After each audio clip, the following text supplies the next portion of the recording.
नवरात्रि क्या है।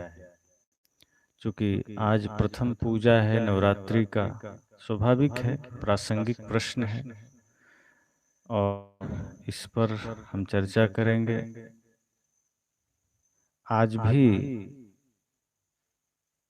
कुछ प्रश्न अब से आ चुके हैं। इससे पहले कि मैं इन प्रश्नों पर चर्चा करूं जो आज आए हैं, पूर्व के कुछ प्रश्नों को हम लेते हैं। तो नवरात्रि क्या है, इसका आध्यात्मिक अर्थ क्या है?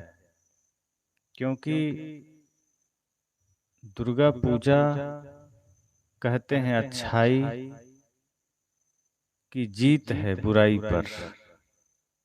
इसमें चाहे माता दुर्गा की बात हो, चाहे राम की बात हो, राम ने रावण को मारा, माता दुर्गा ने महिषासुर को मारा। अगर हम गहराई से विचार करें तो हम सबके भीतर जो बुरी प्रवृत्तियां हैं वही रावण है, वही महिषासुर है। और जब हम ज्ञान शक्ति के द्वारा, गुरु के बताए सूत्र के द्वारा उन तमाम बुरी शक्तियों का नाश कर देते हैं तो हम भी सही अर्थों में दशहरा मना लेते हैं। फिर हम बुराई पर जीत पा लेते हैं। और दशहरा का अर्थ ही है जो 10 को जीत लिया है।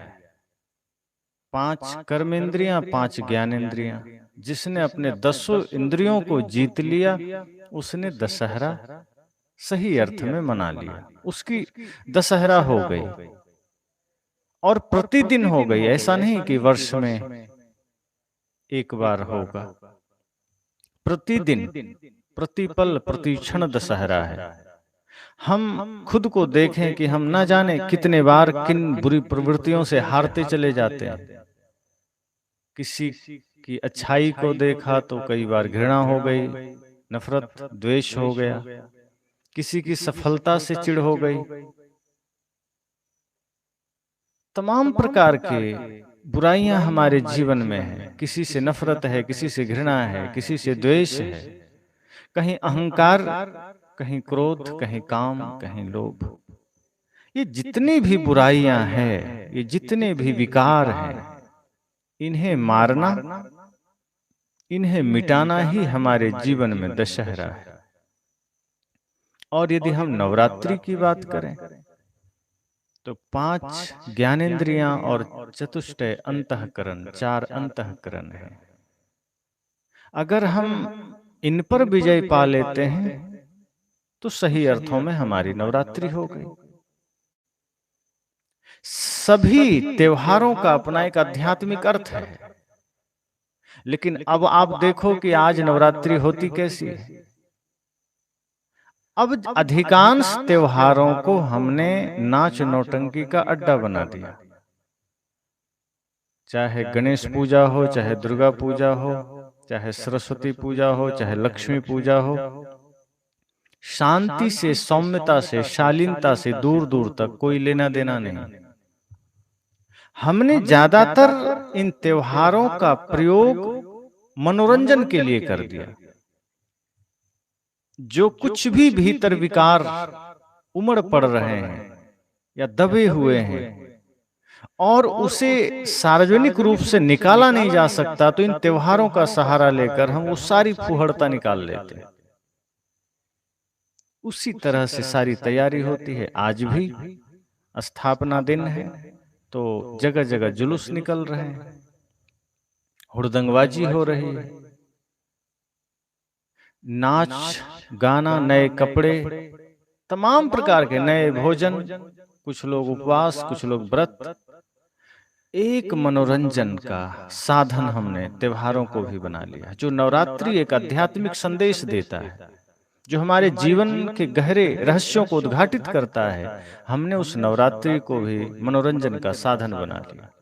जो नए कपड़े, नई मिठाइयाँ, नए नए पकवान और मदिरा पान का एक माध्यम बन गया। तो इस तरह से इसका आरंभ हुआ। और जब विराम होता है तो नशा करके लोग फिल्मी गाने बजाते हुए, डांस करते हुए माता दुर्गा को किसी नदी नाले में जाकर विसर्जित कराते हैं।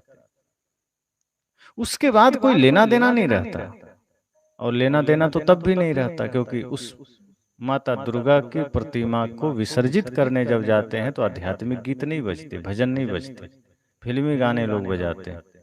और ये समस्या हमने बिहार में बहुत ज्यादा देखा है।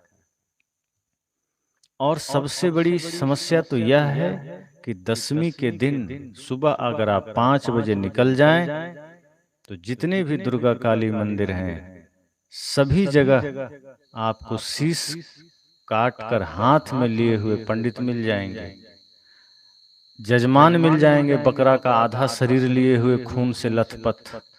और वो किनके लिए करके आ रहे हैं? माता दुर्गा के लिए। सदगुरु कबीर कहते हैं, जो तोहरा के सांचा देवा तो खेत चरत क्यों ने लिया जी। अगर तुम्हारी देवी या तुम्हारा देवता सच्चा है तो खेत में चरते हुए बकरे को क्यों नहीं उठा लेती? उन्हें भूख लगी। सच तो यह है कि जो जगत जननी है वो कभी भी जीव हत्या नहीं करती, क्योंकि सब उनकी संतान ही तो है। अगर हम उन्हें जगत जननी कहते हैं तो सभी जीव उनकी संतान हैं, फिर वो किसको मारेंगे, किसको खाएंगे? अपनी जिह्वा लोलुपता के वश हमने पवित्र त्योहार को भी गंदा कर दिया। तो पहली बात तो हमारे जीवन में कोई जागृति नहीं है, हमने अपने मन वाणी इंद्रियों को वश में नहीं किया। और नवरात्रि तो आध्यात्मिक शक्ति जागृति का पर्व है।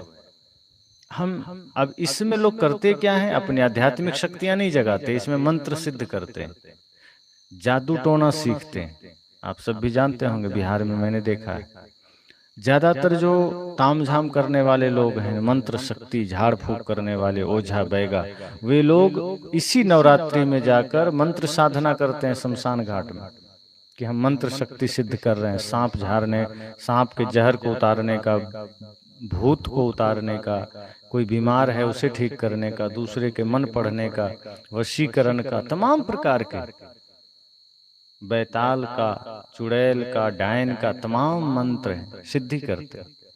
और ये बेकार की बातें हैं। सिद्धि बाहर नहीं है, सिद्धि भीतर है। अगर हमने मन को साधा तो सिद्धि हो गई, अगर हमारी वाणी संयमित हो गई तो सिद्धि हो गई, अगर हम क्रोध पर विजय पा लिए तो सिद्धि हो गई, अगर किसी ने गाली दिया और हमने मुस्कुरा करके जवाब दे दिया तो समझो सिद्धि हो गई। पर बाहर थोड़ी सिद्धियां हम पाने के चक्कर में भीतर सब कुछ खो देते हैं। और बाहर की सिद्धियां क्षणिक हैं, वो क्षण भर के लिए मन को सुकून दे देता है, या यूं कहें कि धोखेबाजी में भी थोड़ा सा रस तो आता ही है। तो नवरात्रि इसलिए नहीं है कि आप बाहर मंत्र सिद्ध करें, नवरात्रि इसलिए है कि आप अपनी आध्यात्मिक शक्ति को जगाएं। और नवरात्रि में प्रथम पूजा किसकी है? मां शैलपुत्री की। और शैलपुत्री कौन है? शैलपुत्री हमारे भीतर की आध्यात्मिक शक्तियों का प्रतीक है। उनकी पूजा का अर्थ है कि हम सब भी अपने जीवन में अपने भीतर की आध्यात्मिक शक्ति को जगाएं। और वो आध्यात्मिक शक्ति क्या है? वह शक्ति जो हमें विकारों पर विजय पाने में सहायता करती है। तो माता दुर्गा ने राक्षसों का वध किया। अब वो बाहर कोई राक्षस का वध नहीं करती, वो एक शक्ति है जो सबके भीतर है, और उस शक्ति से हम अपने विकार रूपी राक्षस का वध करते हैं। तो प्रथम में ही शैलपुत्री है। और माता शैलपुत्री की पूजा का अर्थ ही है कि आप सब अपने अपने भीतर के उस आध्यात्मिक आत्मिक शक्ति को जागृत करें। क्योंकि जब तक आध्यात्मिक शक्ति जागृत नहीं होगी, विकारों पर हम विजय नहीं पा सकते। अभी हम क्रोध से हारते हैं, काम से हारते हैं, लोभ से हारते हैं। किसी बात में तुरंत लोभ आ गया, कभी अहंकार आ गया, कभी ईर्ष्या आ गई। ये समस्त विकार हमारे आसपास हैं। और किसकी तरह है? जैसे पांडव रहते थे तो कौरव भी साथ रहते थे। अब कौरव और पांडव क्या है? एक अच्छी प्रवृत्तियां हैं, एक बुरी प्रवृत्तियां हैं।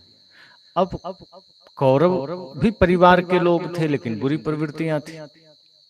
तो अर्जुन अज्ञानतावश, मायावश वो कौरव पर बाण उठाना नहीं चाहता था। हम भी काम क्रोध लोभ मोह को अपना परिवार मान लेते हैं, इसे नष्ट करना नहीं चाहते, इसे मिटाना नहीं चाहते, जबकि निरंतर कृष्ण रूपी सदगुरु हमें बार बार इशारा करते हैं कि ए जिज्ञासु, ए अर्जुन, अपने भीतर के समस्त विकारों की सेना को मार दो। ये तुम्हारे सगे नहीं है, ये तुम्हें अशांत करने आए हैं, ये तुम्हें नरक में भेजने आए हैं। ये दुराचार का दुशासन, ये अहंकार का दुर्योधन, ये कुंठा का कर्ण, ये कपट का शकुनी, ये वासना का धृतराष्ट्र, ये तेरा अपना नहीं है। इसे तुम अपना मान करके तुम स्वयं को खो रहे हो और नरक बना रहे हो जीवन को। तो कृष्ण रूपी सदगुरु हमें इन बुरी प्रवृत्तियों से सदा जागृत करते हैं। इसी तरह से ये नवरात्रि का जो त्योहार है, ये भीतर की शक्ति को जगाने का त्योहार है, अपने भीतर के सामर्थ्य को जगाने का त्योहार है, पर्व है। और ये सिर्फ मनोरंजन के लिए नहीं है, ये आत्मरंजन के लिए। लेकिन ये आज सिर्फ खाने पीने, नाचने और कपड़े पहनने तक सीमित हो गया, नशा दुर्व्यसन पार्टी करने तक सीमित हो गया। अब पूजा प्रार्थना और पर्व भी मनोरंजन का साधन बनते जा रहे हैं। अब देखो, बड़े बड़े लोग इसमें शामिल होते हैं, बड़े बड़े पंडाल लगते हैं, और वहां होता क्या है? सात्विकता नहीं मिलेगी आपको, पवित्रता नहीं मिलेगी। तमाम प्रकार के लोग पहुंचेंगे और सेल्फी लेंगे, फोटो खिंचाएंगे, थोड़ा नाचेंगे, एक दूसरे से मिलेंगे, कुछ खाने पीने की चीजें देखेंगे, घर चले जाएंगे। उन्हें पता भी नहीं होता कि आज अगर माता शैलपुत्री की पूजा है तो हम क्या कर सकते हैं। अगर आज ये नवरात्रि आरंभ है तो हमारी जीवन की यात्रा कैसी हो सकती? तो बाह्य रूप से तो हम लगता है कि हम सफल हैं, कि हमने पूजा कर लिया, पर आंतरिक रूप से हमें पूजा से कोई दूर तक लेना देना नहीं होता। कोई जरूरी नहीं है कि मंदिर में खड़ा हुआ आदमी पुजारी है, कोई जरूरी नहीं है कि नवरात्रि के समय पूजा पर बैठा हुआ आदमी पूजा कर रहा है। ये बाहर के रूप हमारे पूजा से बहुत दूर हैं। जब मन पवित्रता में उतर जाए तो समझो कि चल रहे हो तब भी पूजा है। आप भोजन कर रहे हैं, झाड़ू लगा रहे हैं, शौचालय साफ कर रहे हैं, अगर मन पवित्रता में है, मन निर्मलता में है, तो हर क्षण पूजा है। तो नवरात्रि का अर्थ यही है कि हम अपने जीवन में प्रतिदिन प्रतिपल आध्यात्मिक शक्ति के द्वारा अपने समस्त विकारों को मिटा दें, अपनी आध्यात्मिक शक्ति को जागृत करें और अपने मन वाणी इंद्रियों को अपने वश में करें। तो यही इसका अर्थ है। और प्रथम पूजा में मैंने कहा शैलपुत्री की पूजा है, जो कि आध्यात्मिक शक्ति का द्योतक है। आज के प्रश्न की ओर हम चलते हैं। तेजराम साहू जी का पहला प्रश्न है।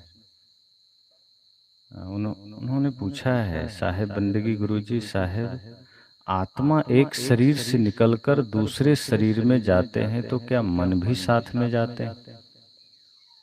उनका कहना है कि जैसे कोई व्यक्ति गुजर गया तो आत्मा तो इस शरीर को छोड़ के दूसरे शरीर में चली गई, और मन कोई स्वतंत्र शक्ति तो नहीं है, हमारे समस्त संस्कारों का एक आधार है, बल्कि सहयोगी है। हमारे जीवन में मन जैसे इंद्रियां हैं, स्थूल रूप में वो सहयोगी है, मन सूक्ष्म रूप में है। आत्मा, इंद्रिय और संसार के बीच की एक महत्वपूर्ण कड़ी मन है, जो सब कुछ का अवलोकन कर रहा है, जो सारी खबर को आदान प्रदान कर रहा है, जो हमें समस्त सूचनाओं को इकट्ठे करके हमारे भीतर तक पहुंचा रहा है। स्वाभाविक है, जब शरीर छूटता है तो मन सूक्ष्म रूप में, जिसे हम सूक्ष्म मन कहते हैं, वो आत्मा के साथ चलता है। क्योंकि जब तक प्रारब्ध है, जब तक संस्कार है, हम छूट नहीं सकते माया से, मन से। वो साथ चलेंगे संस्कार बनकर, प्रारब्ध बनकर, और फिर हम जहां भी जिस रूप में जिस शरीर में जाएंगे वो मन भी साथ चलता है।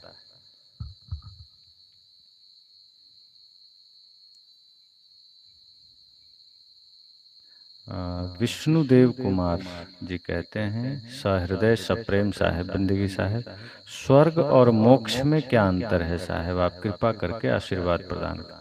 स्वर्ग हम यह कहते हैं कि जहाँ सुखद जीवन हो, कोई किसी प्रकार का कोई दुख पीड़ा ना हो। जैसे कहते हैं ना कि घर को स्वर्ग बनाना है, लेकिन कभी ये नहीं कहते घर को मोक्ष बनाना है। घर को स्वर्ग जैसा बनाना है, परिवार में स्वर्ग हो। तो एक सामान्य जो जीवन हमारा है हंसी खुशी का, उसे हम स्वर्ग कहते हैं। लेकिन मोक्ष का मतलब ही हो जाता है जहां समस्त जो मायावी चीज है उससे ऊपर उठ जाना, मोह का क्षय हो जाना। गो गोचर लग जहमन जाई, सो सब माया जाने भाई। वो सारी चीजें जो आंखों से देखी जा सके, वो सारी चीजें जो कानों से सुनी जा सके, नाक से जो गंध लिया जा सके, अर्थात समस्त इंद्रियों के अनुभव में जो कुछ भी आवे उनसे ऊपर उठ जाना, मन से भी ऊपर उठ जाना, बुद्धि से भी ऊपर उठ जाना, सब कुछ का जहां खात्मा हो जाए, सिवाय चेतना के कुछ भी ना हो, आत्मा के कुछ भी ना हो, आत्म स्वरूप की जहां स्थिति है, जहां उपस्थिति है मात्र आत्मा की, वह मोक्ष है। जहां और कुछ भी नहीं। तो स्वर्ग जहां हंसी खुशी का जीवन है, प्रेम का जीवन है, जहां आप कुछ करते सुनते भी हैं, जहां कुछ चाह भी करते हैं लेकिन खुशियां हैं, वो स्वर्ग का जीवन। लेकिन जहां सारी चाह मिट गई, कामना मिट गई, सारी वासना मिट गई, सारी इच्छा मिट गई, वो मोक्ष है।